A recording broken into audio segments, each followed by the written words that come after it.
start our town hall meeting in the city of Sandy Oaks on May 31st, 2018. Okay. A call to order. Okay.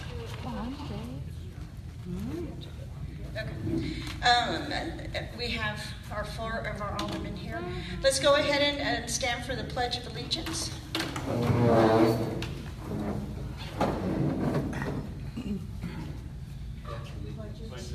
To the flag of the United States of America and to the republic for which it stands, one nation, under God, indivisible, with liberty and justice for all.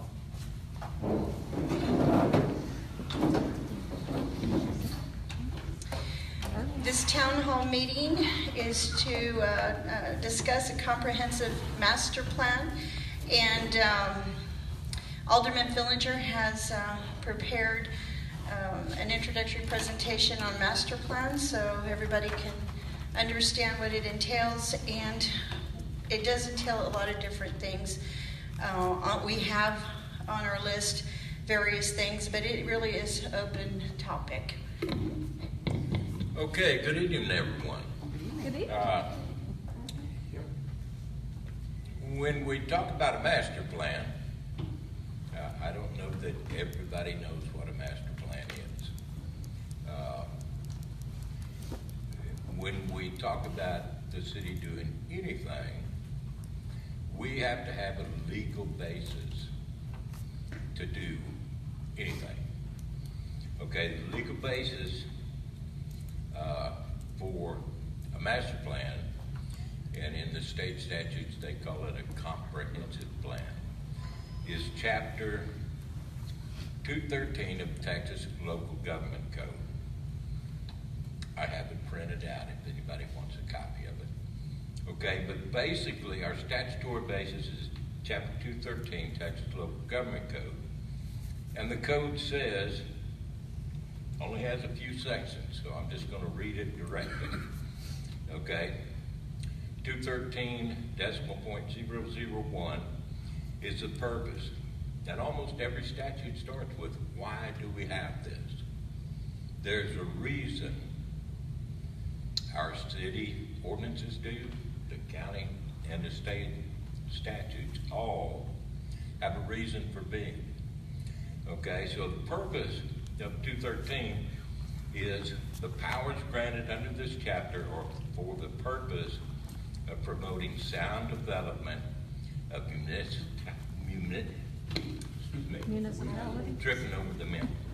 municipalities and promoting public health, safety, and welfare. So we go on to section 213.002, where it says comprehensive plan. The governing body of a municipality may adopt a comprehensive plan for the long-range development of the municipality. A municipality may define the content and design of a comprehensive plan. A comprehensive plan may include, but is not limited to, provisions on land use, transportation, and public facilities. Consists of a single plan or a coordinated set of plans organized by subject and geographic area, and be used to coordinate and guide the establishment of development regulations.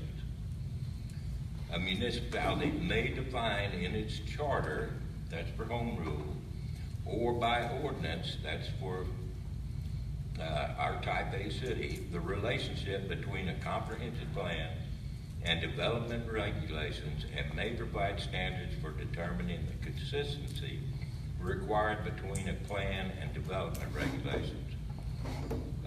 Land use assumptions adopted in a manner that complies with Chapter C, Subchapter C, Chapter 395, may be incorporated in a comprehensive plan.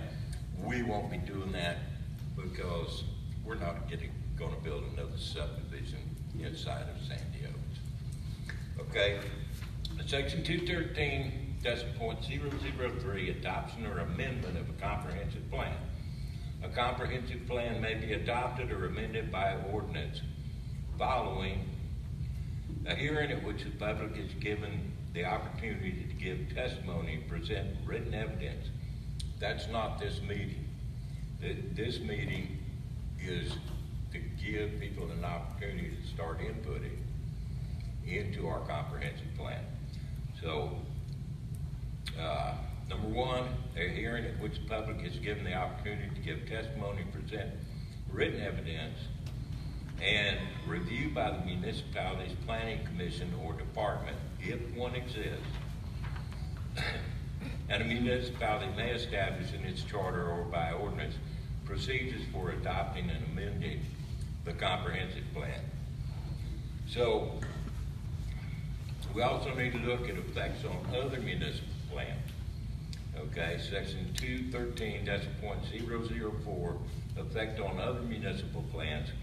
This chapter does not limit the ability of the municipality to prepare other plans, policies, or strategies as required. Section 213-.005, notation on map of comprehensive plan.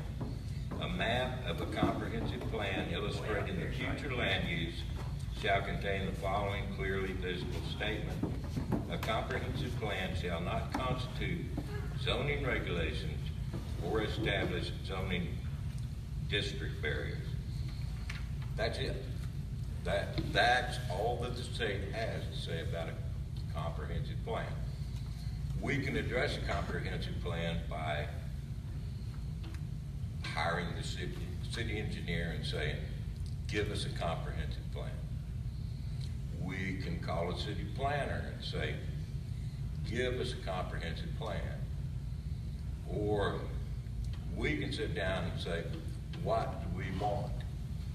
Okay, so what is a comprehensive plan? A comprehensive plan is defined as a long-range plan intended to direct the growth and physical development of a community for an extended period of time. Comprehensive planning is a process by which the community assesses what it has, what it wants, how to achieve what it wants, and how to implement what it wants. Okay? That's where we need all of our people to come together and input into the process. I see a lot of postings all over the internet. We want this, we want that, we want this, we want that. And I always say, how you want it. Rare, medium, or well done. So, a comprehensive plan usually contains several components where we deal with transportation systems, our streets and drainage, parks and recreational services. And parks is very interesting there. Most people know we have a city park. We actually have 2 city parks. Okay? We have the 30-acre park most of us are familiar with the playground. We also have another almost 22 acres of scenic and natural recreational park. Okay? Most of it looks like a ditch to me. But we have 22 acres. We should take a look at it. Can we utilize that in any manner? I think we ought to have nature walked out through there, but that's just me. Okay, so parks and recreational services, utilities. We all have CPS. We all have SAWS. Okay, some of us have AT&T. What other utilities? Well, sooner or later, somebody's going to bring fiber optics in there. How are we as a city going to deal with any future utilities? Okay? Are we going to have a franchise fee? Is that fee going to be passed on to our citizens? Are we going to have connection fees? If they go underground, how are we going to deal with that? At the present time, we have 0 ordinances addressing underground utilities. Okay? We might want to look at housing. We have zero zoning ordinances right now. We have adopted the International Building Code, but we have no zoning ordinances.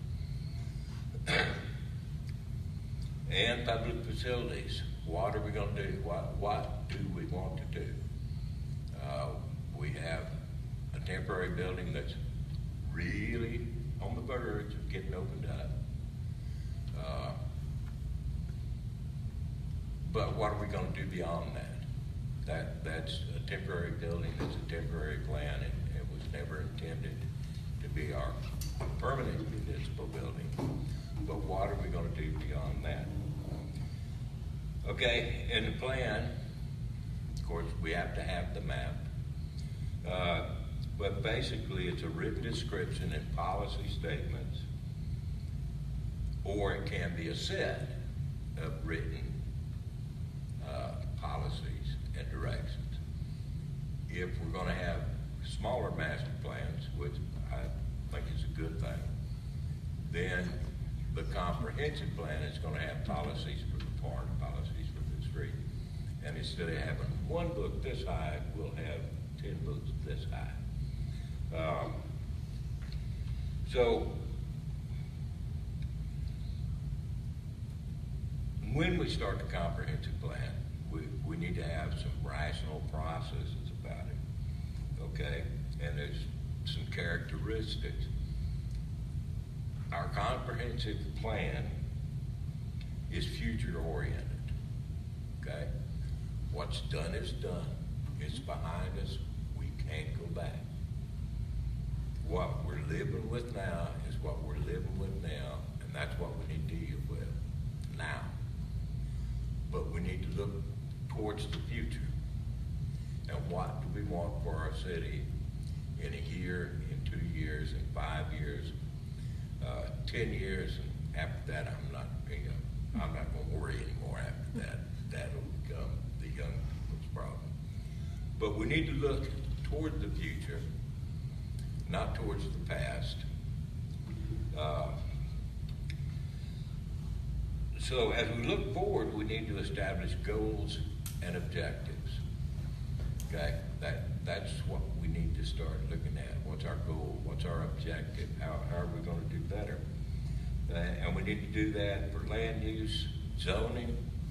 And when you start zoning, you right away got to think about rezoning, because nobody is ever happy with, not everybody is going to be happy with any one decision. Okay, so when we think about zoning, we need to think about rezoning, again, parks and recreation, our municipal expenditures for capital improvements. That needs to be a part of a comprehensive plan, and it doesn't need to be rewritten every year. Capital improvements, we're talking about roads. We have some changing situation in roads. Since New Mathis has been opened up, it's become one of the primary thoroughfares in our city.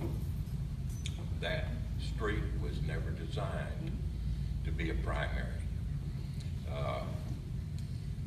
At some point, we're going to have to bite the bullet and say, okay, we're going to spend money to make an improvement here.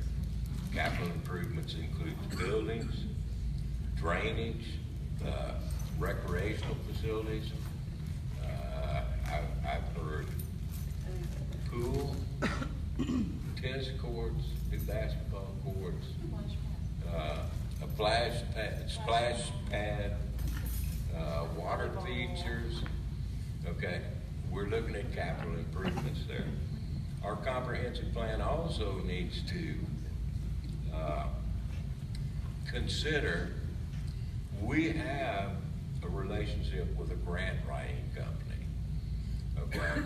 But we need to ask, What kind of grants are we gonna be looking for? Where are we gonna apply those? How are we gonna meet the standards for those grants? Some grants are at 100%, some grants we have to contribute 20%, some grants we have to contribute 50%, some grants 80%. Sometimes we can leverage our grant with a smaller grant to build our portion of a larger grant, but we need to look at that in the comprehensive plan, okay? If we want a swimming pool, and that seems to be a hot topic since it's approaching 100 degrees, we need to look at capital expenditures and how are we gonna finance, not just the building, but the operation of that kind of project.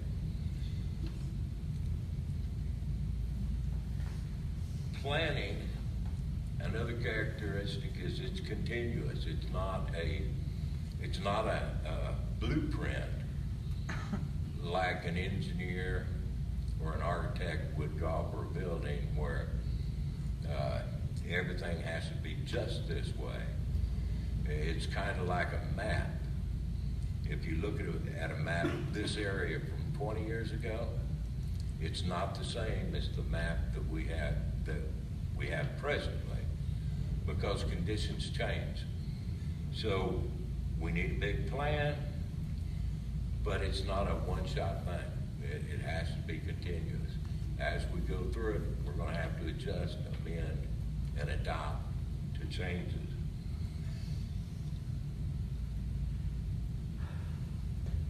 Planning also, and the reason it's called a comprehensive plan is it has to be comprehensive. It's not all about animal control.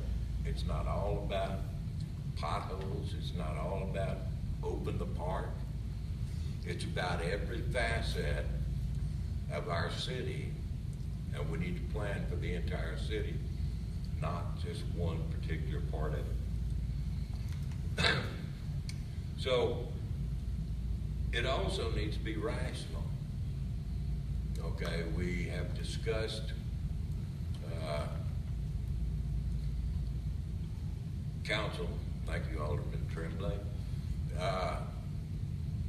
looking at the engineers and trying to get a grant to put a culvert or a bridge across the natural and scenic recreational area from the dead end of Grand Springs to the dead end of Lost Hills. It would not be rational for us to go in there and bulldoze that out and put in a pavement at the bottom of that thing, and then when we get grant money, for us to come back and take that all out, put in a culvert. So we need to look at, is it rational? Okay? It is rational that we are working towards a temporary building in the park because we can use that now and have other uses for it when we have a permanent facility located somewhere else. I'd like to see it be an old folks social center, because by the time we get a new building, I'm gonna be retired and need something to do. But when we talk about a comprehensive plan, we're not gonna make one plan that lasts forever, okay? Now, one thing about a comprehensive plan, we don't have to have one. Everything, when you read the chapter, says a municipality may, a municipality may, a municipality may, okay? So we don't have to have a comprehensive plan, but I think 4 years of not having one is long enough. We need to sit down together and consider, where are we going to go with this? Okay? So, it's not mandatory cities have a comprehensive plan. However, if one is adopted, Section 211 of the Texas Local Government Code provides zoning regulations must be adopted in accordance with a comprehensive plan. It must be designed to lessen congestion in the streets, secure safety from fire, panic, and other dangers, promote health and general welfare, provide adequate light and air, prevent the overcrowding of land, avoid undue concentration of population, or facilitate the adequate provision of transportation, water, sewer, school, parks, and other public requirements. If we have our zoning ordinance in place before the comprehensive plan comes, the comprehensive plan has to reflect the zoning ordinance. If we have a comprehensive plan in place first, then the zoning ordinance has to conform with the comprehensive plan. So there's a couple of questions that, people ask a lot about it. Are we required to adopt a comprehensive plan? Short answer is no. Nothing in the statute, no court decision has ever said a city must have a comprehensive plan. The other thing we hear a lot, and I touched on it, is there a difference between a master plan and a comprehensive plan? Sometimes there is a difference, sometimes there isn't a difference. A comprehensive plan is one plan for the entire city and all of its operations. A master plan can be the same, or it can be several plans for different facets. We can have a park master plan and a street master plan and a ditch master plan and bring them all together under one hat as a comprehensive plan. Now, studying on this, there's a couple things I've noticed about successful cities. Okay? Successful cities have a comprehensive plan. Okay? Like I say, it's not an architect's plan, it's a road map. And, like I say, 20 years ago, the road map we had doesn't match the road map today. But by and large, we can look at that old road map and figure out how to get there. So, successful cities have a comprehensive plan. And when we look at the cities that are not being so successful, generally they don't have a comprehensive plan. The other thing I noticed about successful cities is they have an active citizen component serving on committees, boards, and commissions. Okay?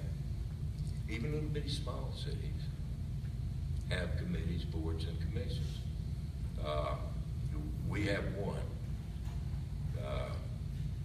Our Building Standards Commission, but we've never had a meeting.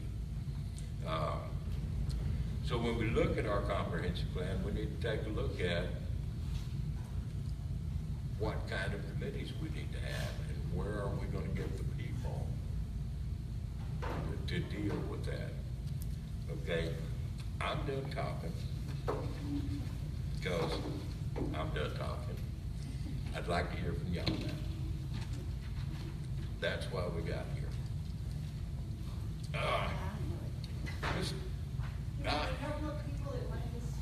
Okay. And then open forum. All right, Not then. that many folks. We have a sign-up sheet, and then we'll go into an open forum. Lucia Maldonado? Oh, I thought we were gonna just sign in for everybody. Oh, okay. Well, welcome. If you have anything to contribute, hopefully contribute.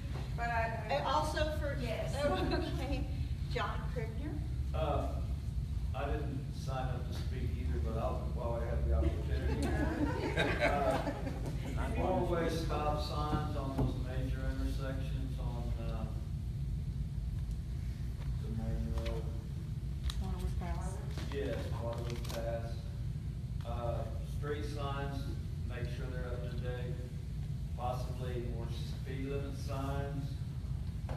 Some no dumping signs on Priest Road.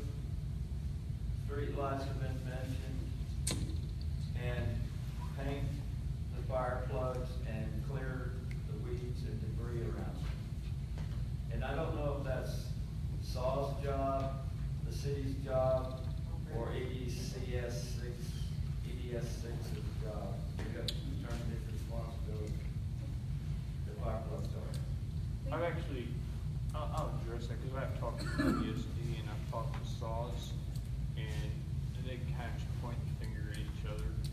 SAWS has said that they will come out and do them. We need to coordinate with the ESD. We need to let the SAWS folks know they had a EOC. We need to let them know when we're doing it. But we also need to notify citizens, because what happens when they open those plugs up, you get a lot of backwash and people are gonna end up with bad water in their homes. So it's, you know, it's, they should be tested. I mean, I agree with you. They probably can't open half of them. They have- No, I mean, just paint them and clear the weeds out, weed eater. Well, you know, it's on them. If you of them, they go in there in the weeds when they have to plug. A lot of people don't know where their nearest fire plug is. Our engineer, Tom Turk, did you sign up to speak or just to be No. present? Oh, also the president list, okay. So he'll give us input as we go.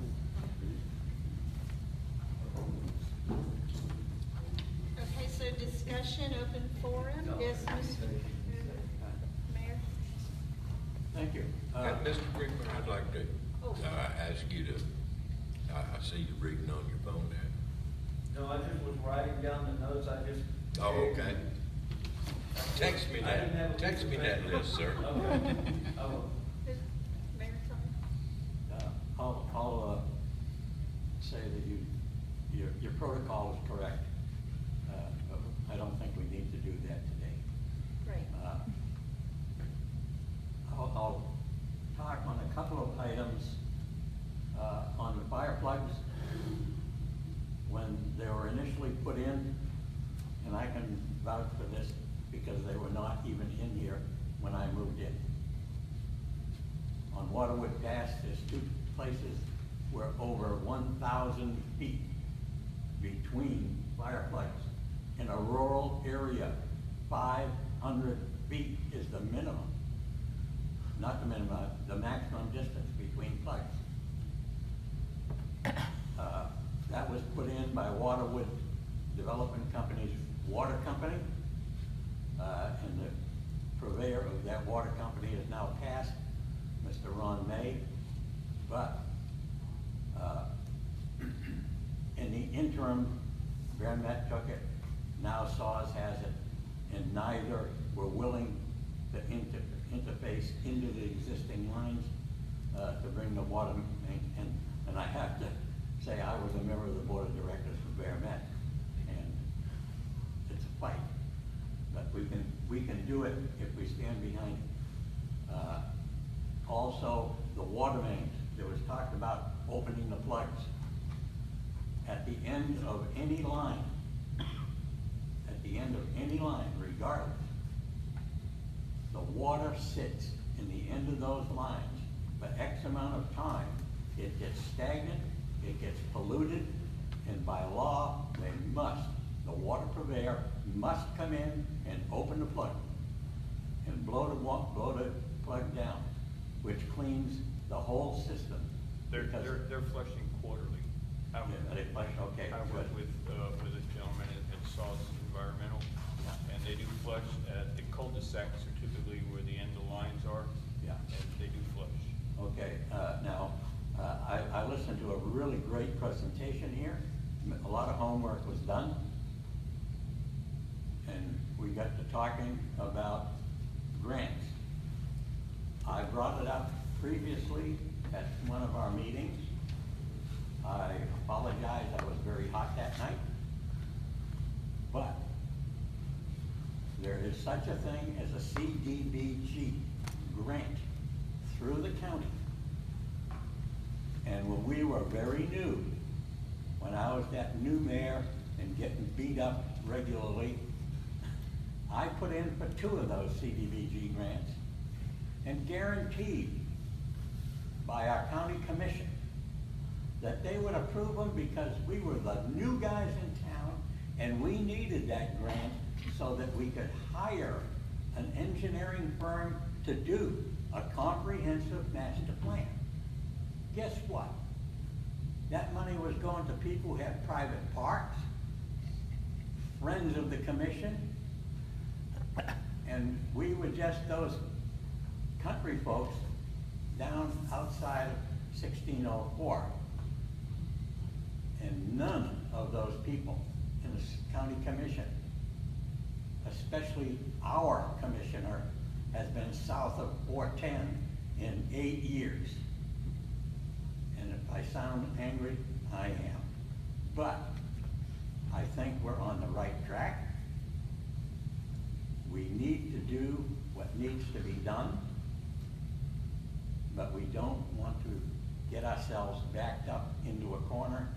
And a comprehensive plan under a CDBG grant, if you're approved, whether it be $75,000 or $100,000, you must take one item from the comprehensive plan and complete it. It must be completed within a specified period of time, or you owe every nickel of that grant back to the government, okay?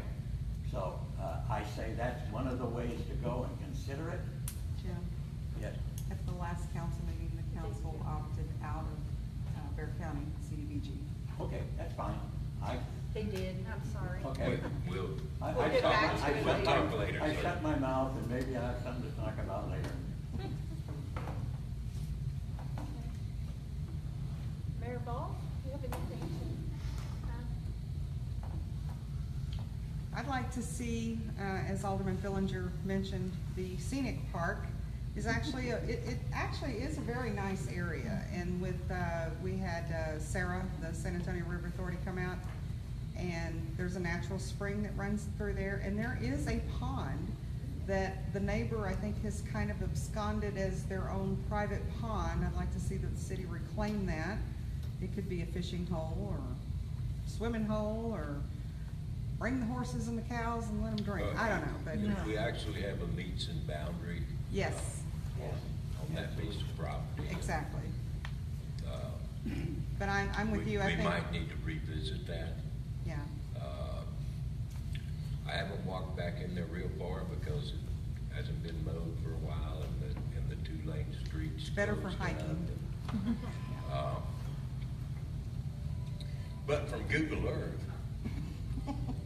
there's some very nice attractive areas back there. Yeah, And before the barricades were put up, I had gone in there and gone back and forth, and I've looked at it from Marwood. Yes, there's some potential there, and we There need to, is.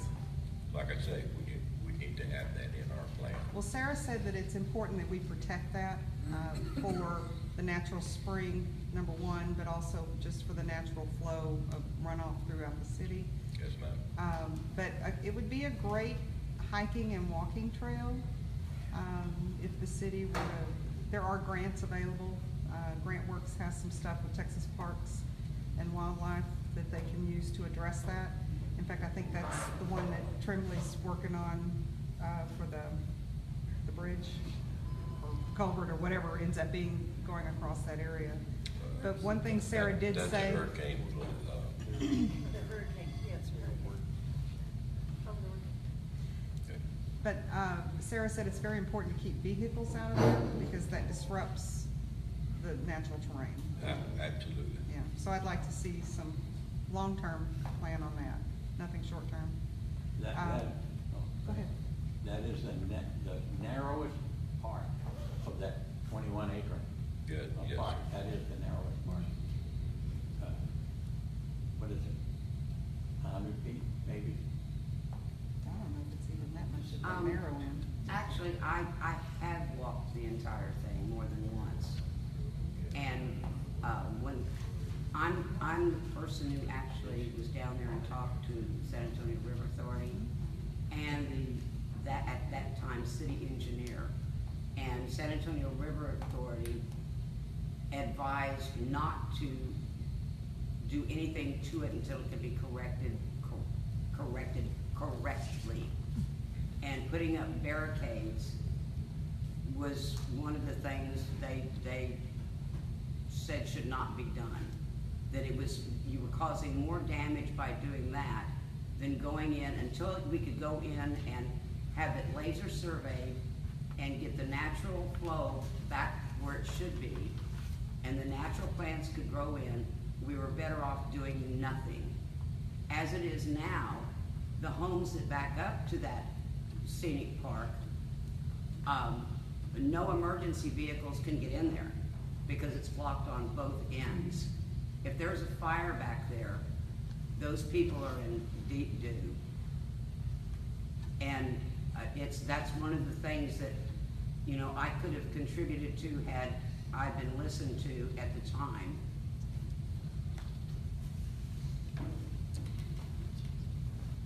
Thank you, ma'am. I would also like to say that I would prefer a splash pad as opposed to a pool. One of the issues with a pool is that it has to be handicap accessible. A splash pad is handicap accessible. It's age appropriate for all of us old folks and the young kids too. And you don't have to worry about lifeguards, and the chemical treatment should be minimal because, you know, you're gonna recycle the water and treat it that way, but, you know, there's, I think, less liability and more opportunity for people to enjoy it. We had a realtor come through the park because she was selling property, and she said that the apartment complexes were using splash pads and it was decreasing liability, and she thought that would be a good idea. And that's what she was seeing across the board.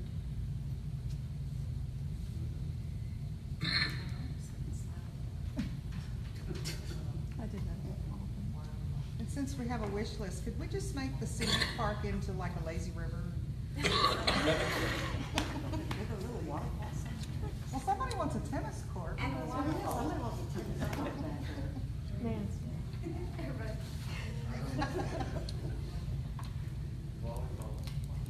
Volleyball. Gravel, where the pool is now, gravel, I say gravel, and something with a net. Well, there's already a There's volleyball park volleyball out there. There's a baseball field, there's a volleyball field, there's a basketball court. Those already We just exist out need to there. buy a There are two basketball, volleyball a courts. volleyball, and a soccer ball, and a baseball. And they're in business. No, get rid of That's the not all there stickers is. and, Yeah. That is not all there is. Security, Security for the park, is that what you're asking? lights, At night? the overhead lights. Like Right. if you Yes. get Right. there playing basketball or whatever. I'd like to see more lighting in the park. I think Saws went ahead and talked to Alderman Filter Actually, about the lights. we're trying to work out where we need lights and how much lights. CPS, not SAWS, right? I'm sorry. Yeah, where are we? Where do we need them? How much do we need them? You know, not every activity requires the same Right. degree of lighting. I think they were talking about using the street lights and projecting them into the Well, park. you know, if we're gonna It's have. not gonna cover 30 acres. If we're gonna have, yeah, if we're gonna have all-night volleyball, tourneys, then we need one level of light. I think Park that, places and- I think that as we sit right now, the ordinance requires the park to be closed at Dark, dusk, yeah. doesn't it? I think so. So what we need then is lighting to let us get to our temporary municipal building while it's And in security. use. And security. And security. And, you know, security lighting's doesn't require the same degree of, or intensity of lighting as Right. an all-night baseball game. And if you wanna see me playing volleyball, it's gonna have to be. Oh, I wanna see you play. It's gonna have to be 4 o'clock in the morning. We will need lighting because I won't be there at night. So, Okay, so, temporarily,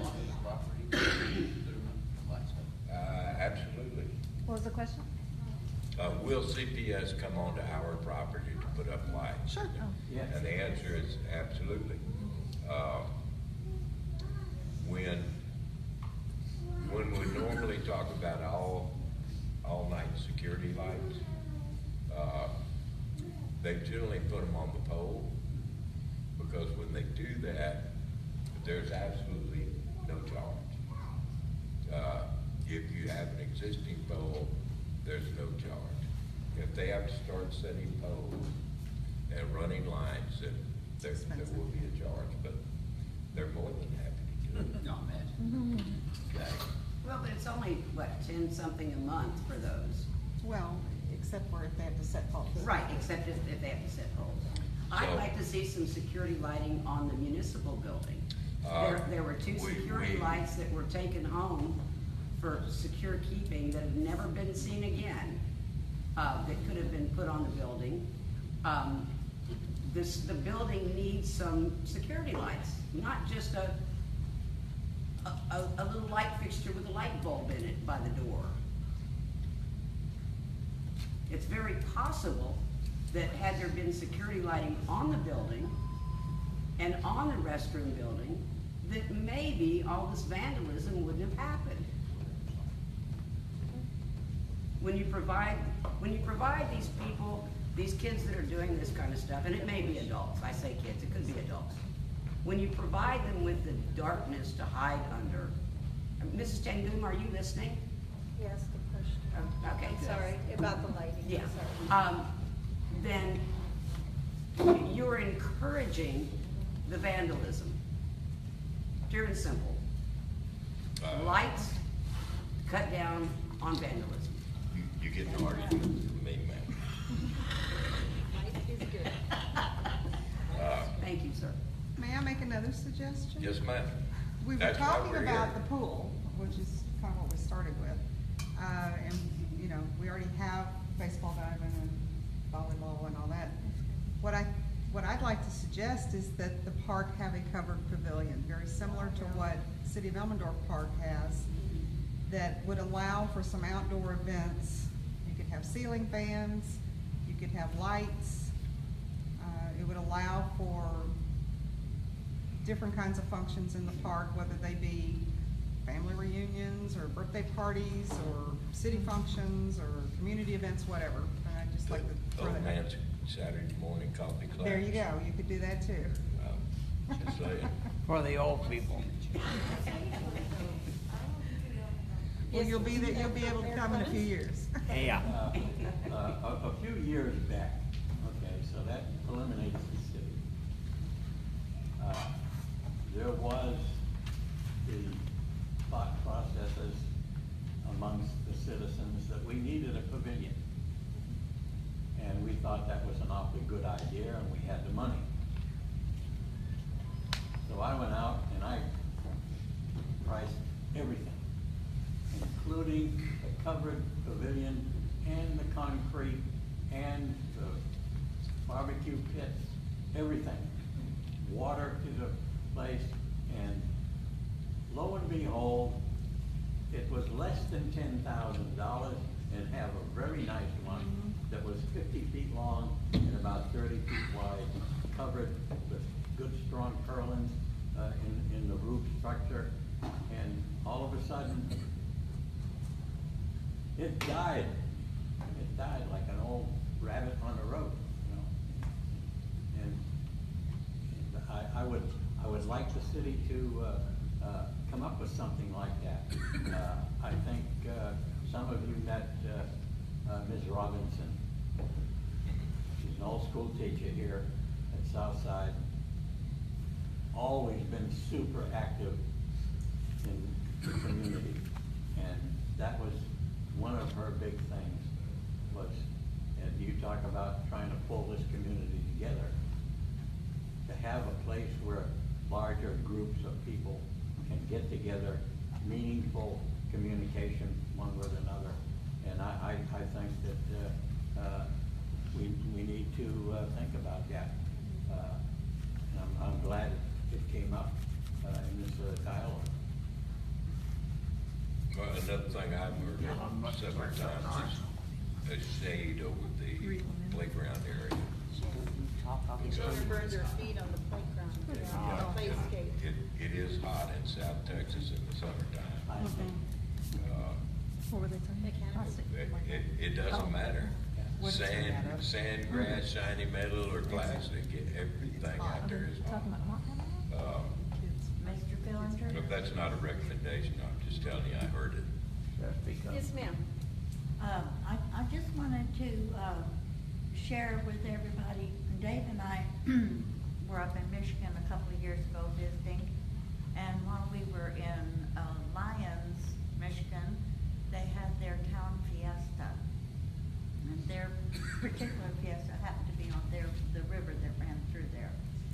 They had 2 beautiful pavilions, very plain, just a cover.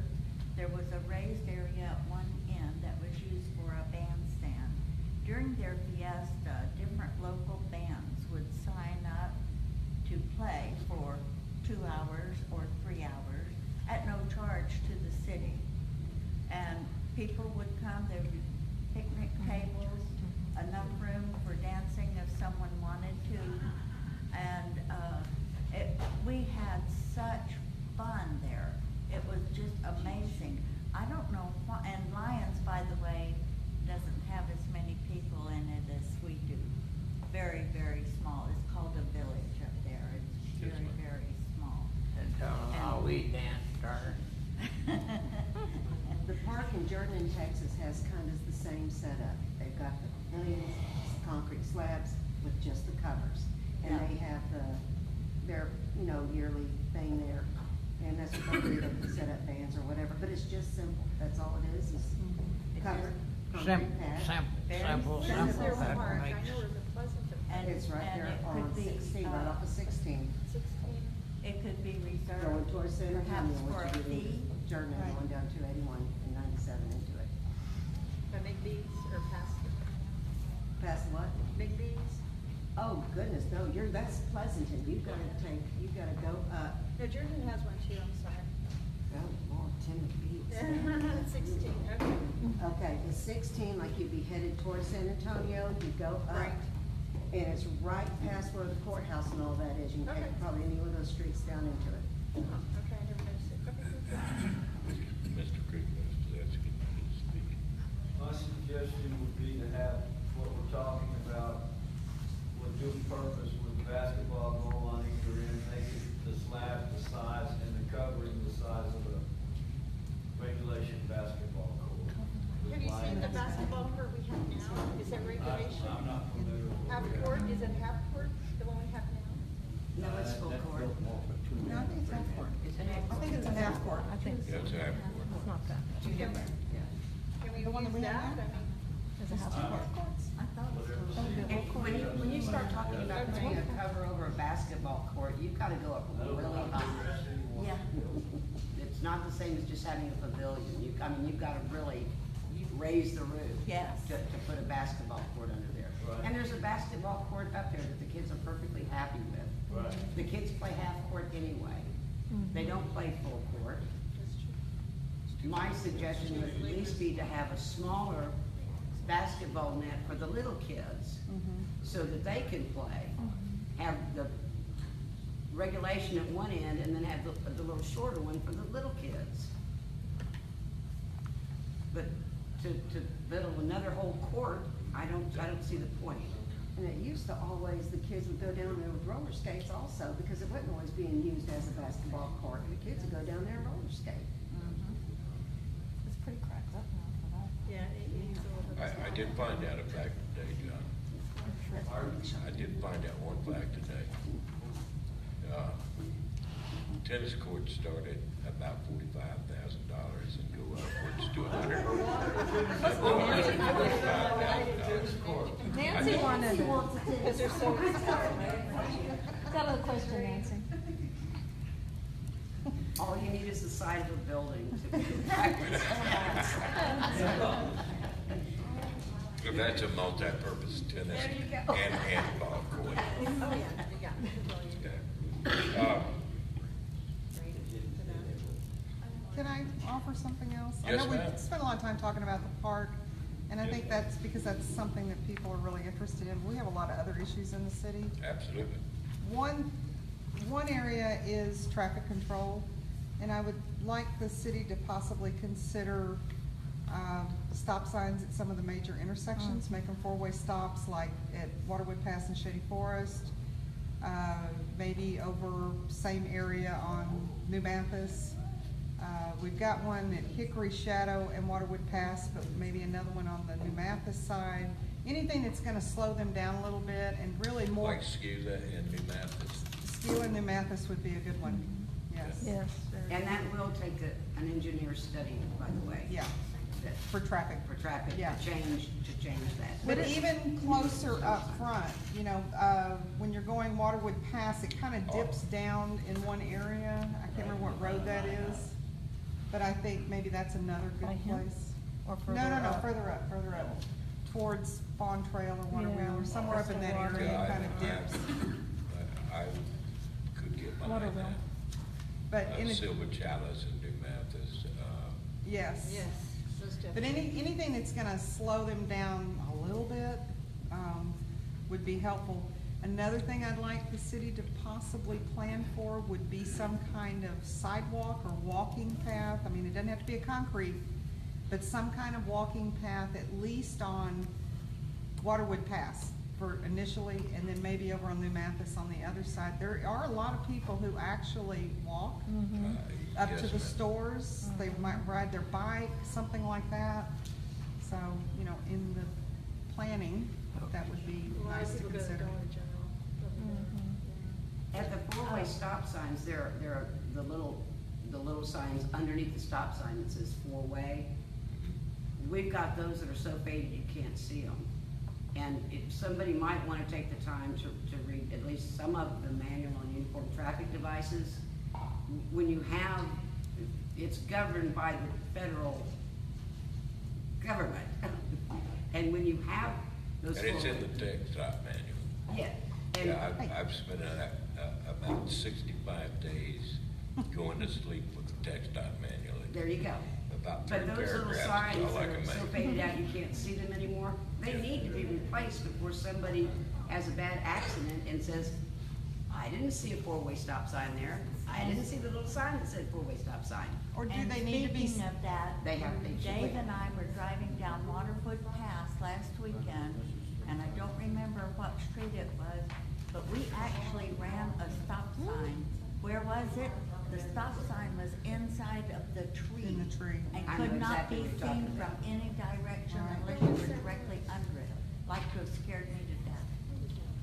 But does it have to be stop signs, or could it be flashing lights, or, you know, flashing red lights, or I think something? the They're citizens costly. should have those Well, trees. don't buy on the corner lot. That's all, that's all governed by the, and Mickey said, don't buy on the corner. Don't buy on the corner lots, where the lights are flashing. There's an idea. Madam Mayor, seeing as how we've transitioned from the park amenities into safety items, everybody knows that I've lived here for 30 years. In January of this I year. didn't know that. Well, you're not everybody, are you? But Evidently. back then, Waterwood Development Company Agree. clearly stated to all new property owners. Now, we've got one member of our city council that happens to be in the big lot section, okay? But that didn't pertain to them, but it doesn't make any difference. Everybody uses the streets. And we were promised, and it's getting back to money, we were promised when there was any one of the corners where there was an intersection, any one of the corners in there that had a house put in it or erected on it, we would then get a street light. That meant that the arm came out to the street and not into somebody's property. That's a different story. Somebody's paying $7 a month to have that in their yard. But we never got them. Travel Waterwood Pass at night. And I'll guarantee you, when you hit Reliance, I would like to reply to that, sir. Our current plan, and it's submitted to SAWS, they're going to give us a schedule, is that every street intersection, CPS. not just, yes, CPS, I'm sorry. I'm still on the Sprint. Every street intersection, whether it's a cross or a T, there will be a street light in. Good. Throughout the city. It's still gonna be dark out on Priest Road. And every cul-de-sac in the city and every dead end in the city will have a street light. Okay, there's still gonna be a lot of dark places. Okay? But it was always dark at my house. I got an all-night security light because it was dark at my house when I bought the property. Okay? I was understanding it was gonna be dark at my house when I bought the property. We are looking at street intersections. It's a safety issue not to have a light. Okay? The fact that you're not at an intersection means it's not nearly as much a safety issue as it is a security issue. And you know, that's kind of on you, sir.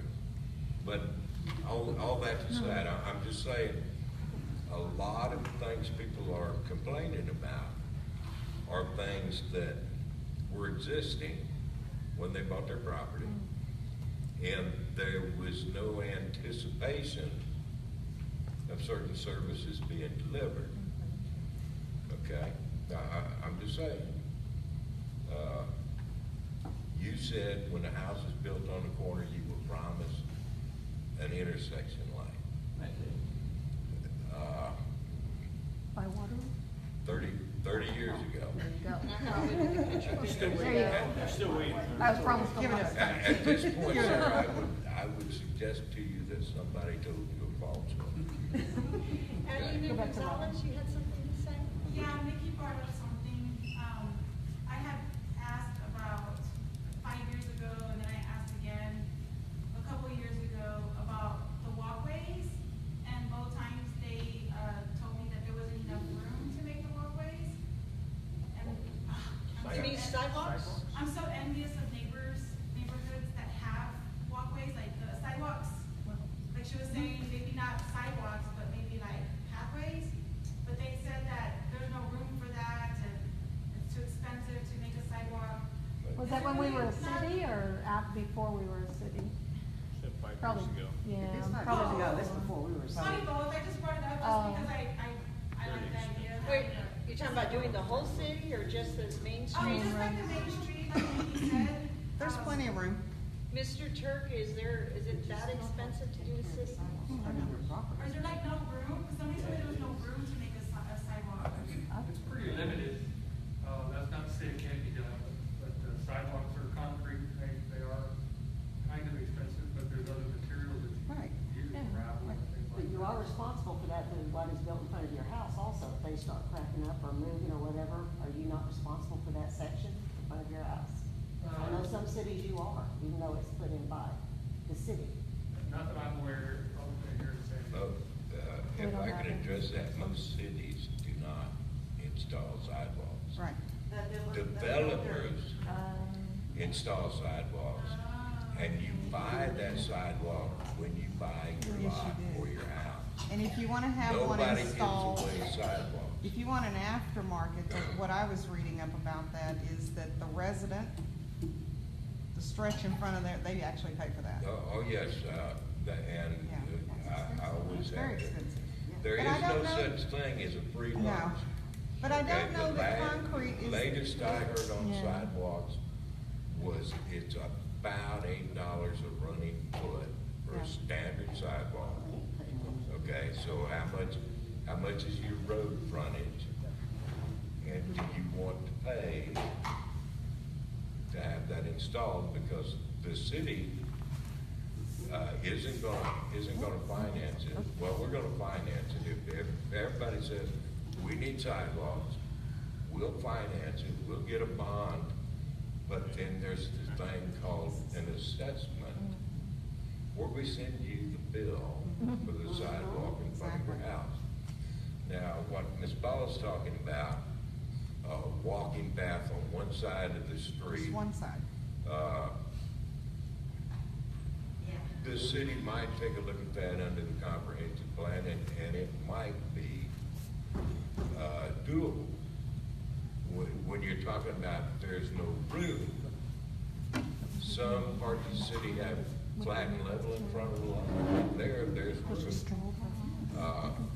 Most of the city has a ditch or a swale, and that means to put in a sidewalk, you're gonna have to put a drainage ditch, you're gonna have to build catchment facilities.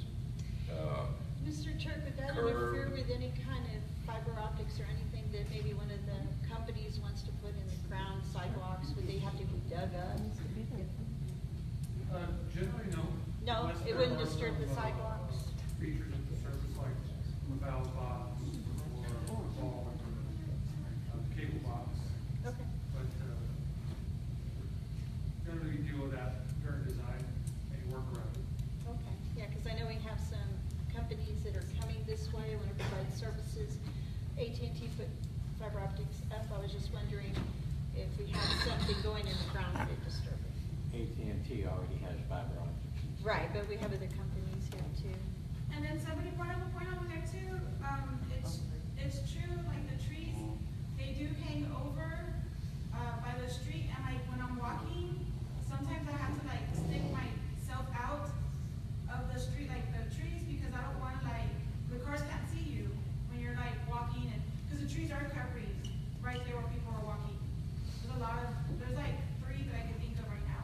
But are those trees Okay. on people's property? It's their They responsibility to Yeah, they trim are. them back. But I don't, it would be like There's- their responsibility, right? Yeah. Yeah, if it's Yeah. on their property. You could Yeah. always walk with some shears and just cut them down yourself. Yeah, while you're- Mr. Critter. Speaking of fiber optics, are we There's not one gonna walking have that right service anytime soon? Is the city doing anything about that?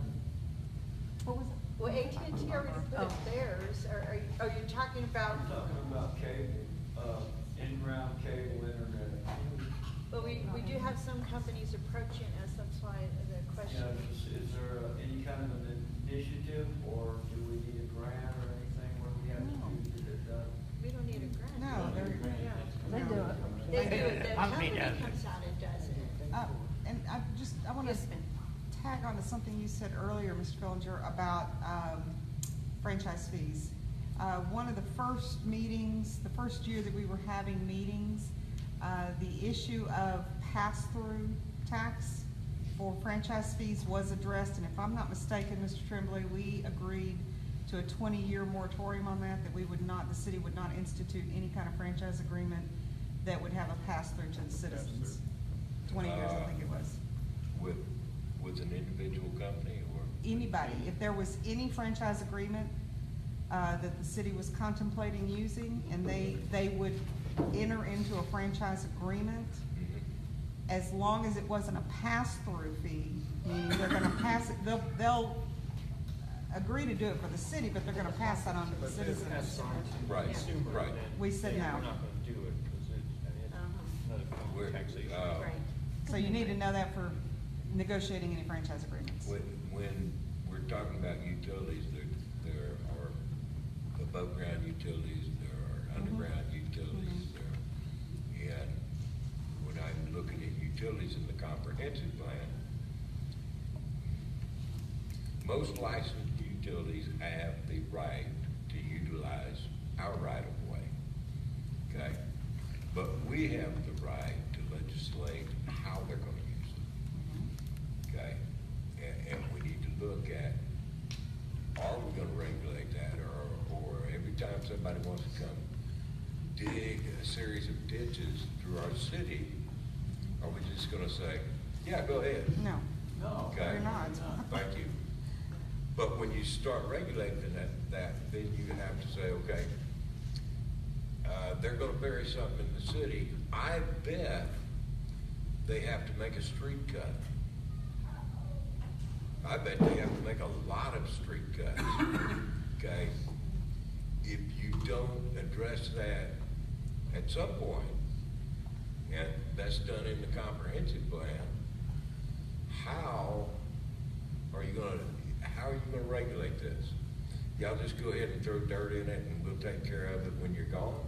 No. Okay? I know that a lot of the companies now, on the filter have the ability to go, they can drill underground. CenterPoint Energy connected my daughter's house, they connected the restaurant at, Javier, the barbecue place. They connected them without, they didn't tear up the street, they went underground. They went from the north side of Mathis to connect the shops also with gas. Yes. And they Yes, sir. didn't tear up the street. So But they all have, they all have. somebody the ability. somebody made a cut across there. There's a fresh cut on New Mathis. On Mathis, they went underground.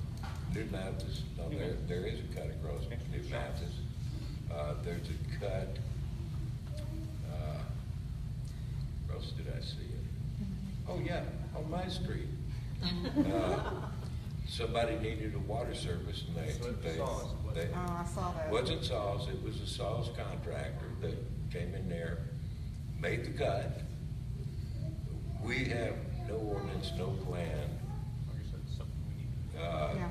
on how are we going to, we have no requirements. So right now, the guy just has to make Saws happy, okay? We have the ability to say, okay, you can make this cut, but you have to warrant it until the point where we've replaced that with a new road. Okay? So if we don't put in a new road for 30 years, every time there's a pothole in that cut, the utility has No, to address that's it. fine. We don't. And, Ms. Ortiz may be able to answer the question. Can you draft some type of, franchise agreement in such a way that it holds a utility accountable with That- whatever that standards the we- council? In our comprehensive plan, we need to address that in our city ordinances, that, because we have that right.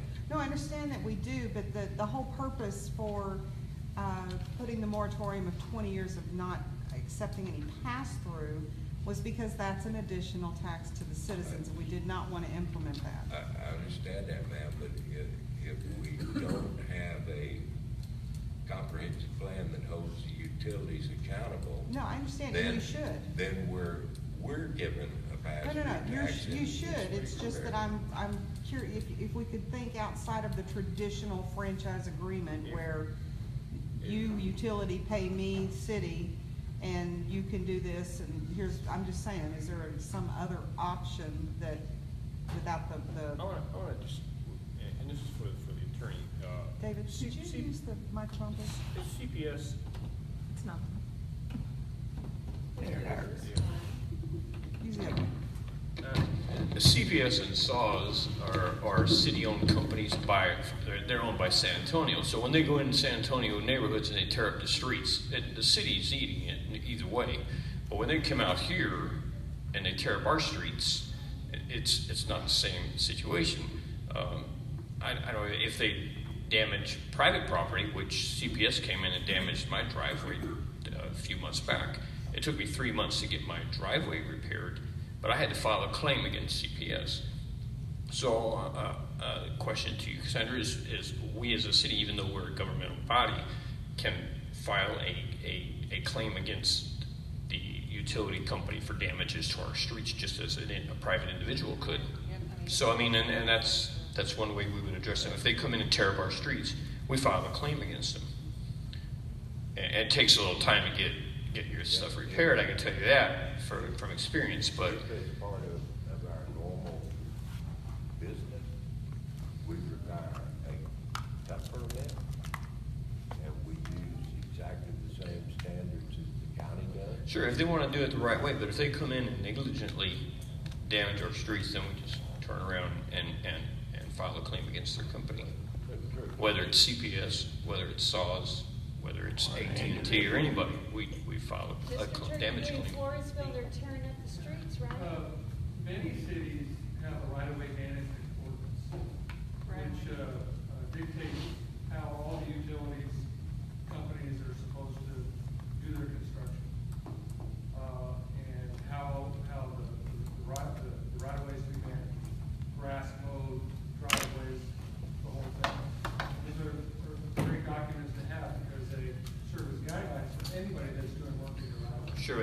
Saws utilizes contractors come out when they put saddles in and do it. If Saws is not coming out here doing that work, they have a list of contractors they utilize, and whoever they can get a hold of comes out and connects someone's service. But they are doing for saws. For saws.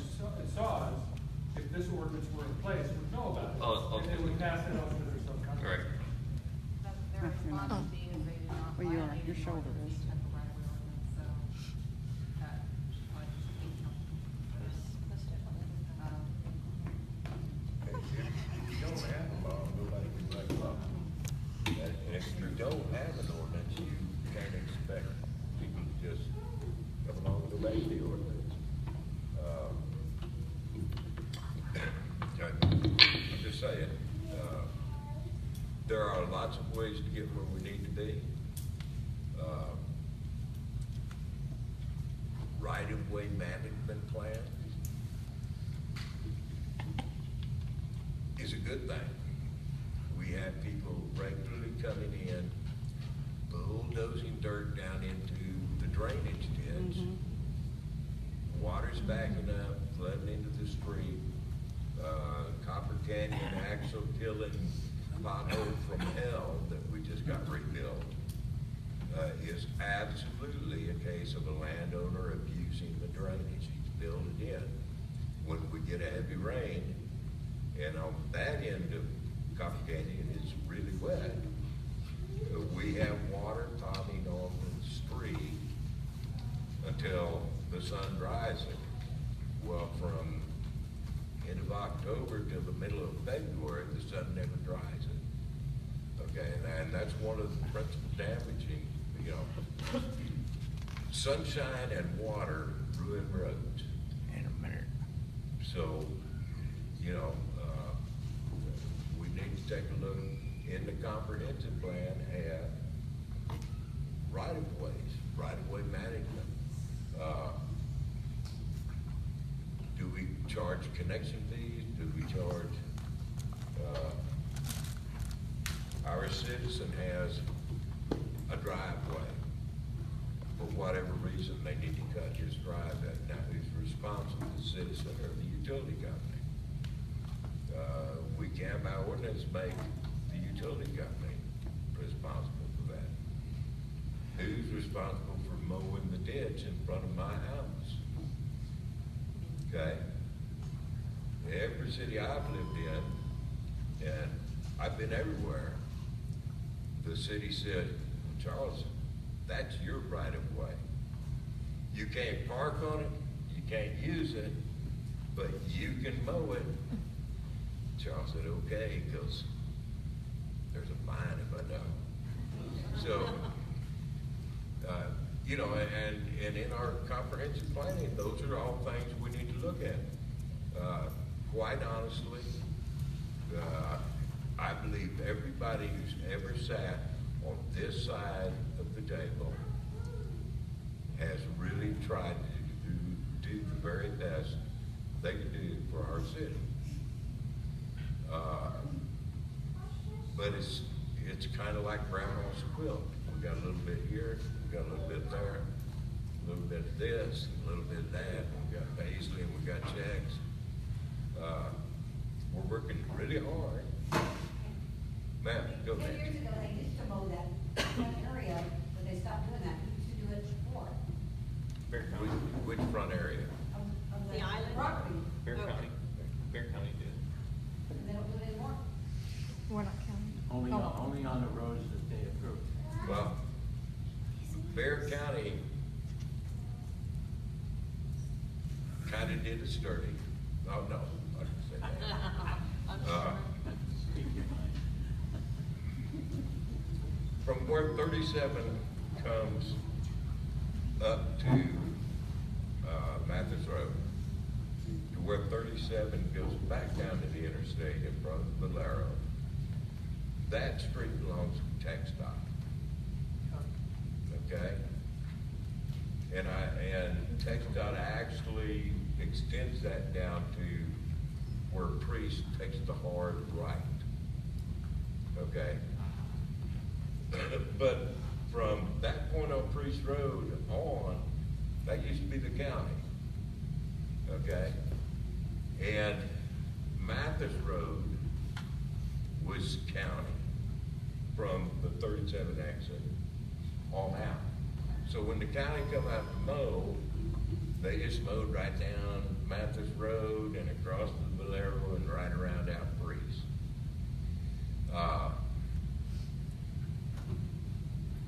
San Antonio and the county deeded us Priest Road. Okay? Not the ability to tax all the properties on Priest Road, but Priest Road. Okay, so now it's become, is the city going to mow the property? Or are the homeowners gonna mow the property? Like I say, I don't know the right answer. I'm looking to you people to give me the right answer. But, I know most of the people in Waterwood that mow their yards, mow the right of way. I know John Crickman mows his right of way out there. In South Texas, that's all it takes. But again, we need to develop policy and programs. How do we as a city take that on? Okay? We need a planning commission, we need a building commission, we need a park committee, we need a zoning,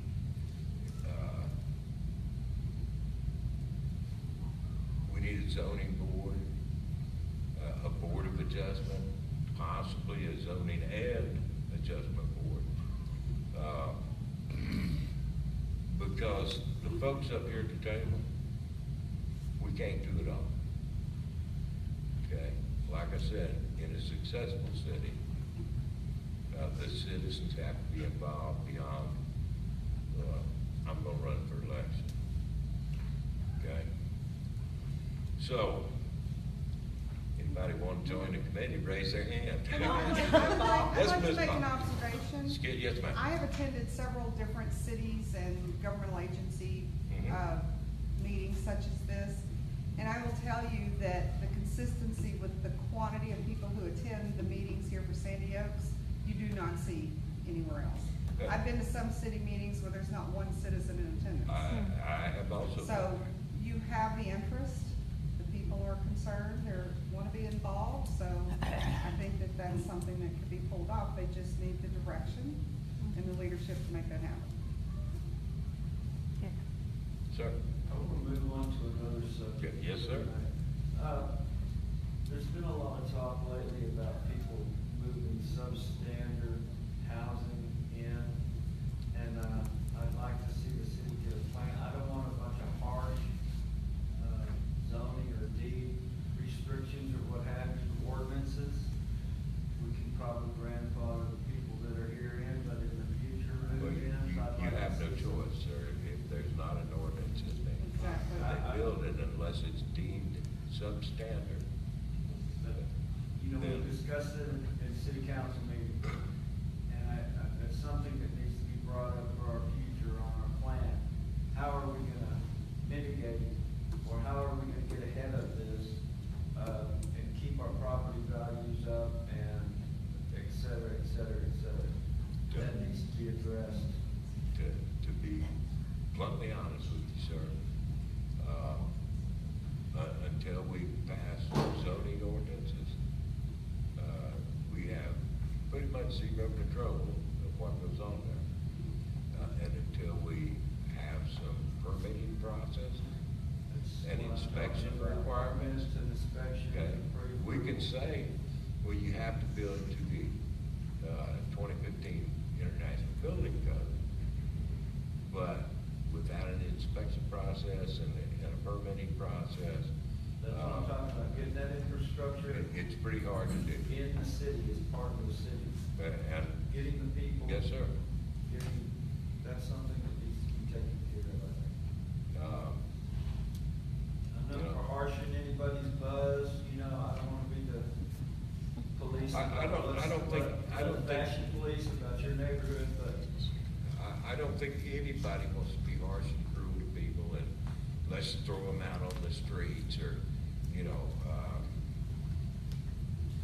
I would say there are deed restrictions that should be followed. And if someone puts something beside your home and you keep your home neat, and you've spent some money and you've got a home that's valued, that has value. I won't put a number on it. That's a simple issue, But you can spend a yes. lot of money going to court to make them comply. I think you can go into just a peace court, not so much as having to hire an attorney, going in with your deed restrictions and pictures of your neighbor's property. I think you have a pretty good leg to stand on, but the deed restrictions are still enforced. They're enforceable. So, I mean, if you personally have an issue with a neighbor who's bringing a substandard home in and placing it beside yours, you do have recourse. Can you only do that if it's your neighbor? Or No. just I think you anyone? can do it to anyone, because if it's in your neighborhood, it's depreciating value. any citizen in the city of San Diego can ask for relief from the court. Well, I've been asking the county to do something about across the street from me since I've been there. So, and the county's not gonna do anything. You have- County's not gonna do anything on that, Well, I know sir. that's one for the city now, our city.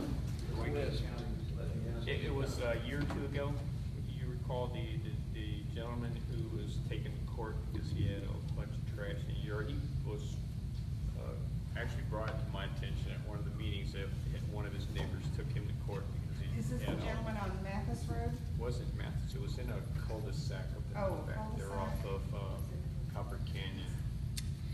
But the individual was taken to court and judge gave him 30 days to Oh. clean it up. Did the Young Oak, city or did it was the- on Young Oak, it was by Gary's Young place. Oak, yeah. So it happens, I mean, Did the people are doing landowner it. do this or the city did it? An owner. An An owner. owner did it. Yes. Went- Took him to court, justice of peace. All you do is go down to justice of peace court and file a complaint. Can we take a 15-minute break and then come back on this? Why? How much more do we need? Well, it was requested, it's 7:54. Yes.